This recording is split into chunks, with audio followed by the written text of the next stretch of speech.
இன்றே டவுன்லோட் செய்து உங்கள் ஃபேவரட் ஷோக்களை என்ஜாய் பண்ணுங்க. இந்த போர்ட்டல் இருக்கிறது ஆறுண்டு நல்லா தெரியுதா? இவங்க யாருன்னு எனக்கு தெரியாது. எட்ட இருந்ததுனால தெரியலையோ? கொஞ்சம் பக்கத்துல வச்சு பாருங்க. நீங்க எப்படி என்கிட்ட கேட்டாலும் தெரியாததை தெரியாதுன்னு தான் சொல்ல முடியும். சச்சம்மா, உங்ககிட்ட வேற சில போர்ட்டெல்லாம் கொடுத்துருக்கலாம், அதையே நல்லா கொஞ்சம் பார்த்துக்கிடுங்க. இதோ பாத்தீங்களா, ஆறுண்டே தெரியலண்டா.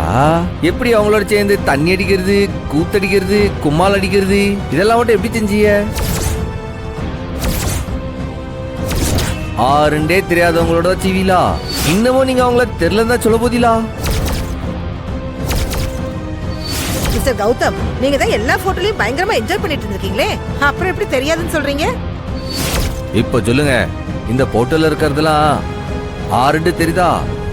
அது என் கூட காலேஜில் படித்த ஃப்ரெண்ட்ஸ், அவ்வளவுதான். அப்ப உங்களை போலீஸ் ஏதாச்சும் ஒரு கேஸ்ல அரெஸ்ட் பண்ணிருக்காங்களா? அதெல்லாம் இல்லை. இல்ல ஏதோ ஒரு கேஸ்ல நீங்க அரெஸ்ட் ஆகி அப்புறம் நீங்க குற்றவாளி இல்லைன்னு உங்களை விட்டுட்டு போலீஸ் வேற யாராச்சும் கைது பண்ணிருக்காங்களா? Objection your honour. Order order order. யாருங்க நீங்க? போலீஸ் அதிகாரி தானே? நீங்க ஏன் இப்படி கோர்ட்டை டிஸ்டர்ப் பண்றீங்க? Sit down. நான் போலீஸ் ஆபீசர் மட்டும் இல்ல மேடம், நான் கௌதமோட அம்மா.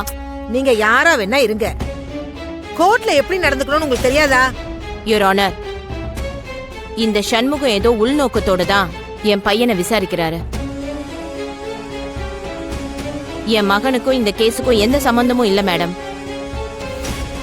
யுவர் ஆனர், ஒரு தாயா அவங்களுக்கு தார்மீக கோபம் வரத்தானே செய்யும்.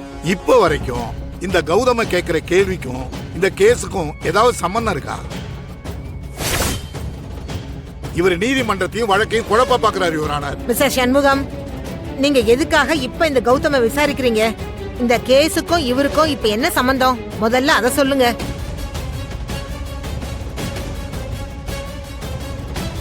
ஜட்ஜம்மா, இந்த கௌதமுக்கு இந்த கேஸ்ல என்ன சம்பந்தம் இருக்குன்றத இன்னும் 5 நிமிஷத்துல உங்களுக்கு நான் சொல்லிட்டு. ஒரு 5 நிமிஷம் மட்டும் எனக்கு அவகாசம் கொடுங்க.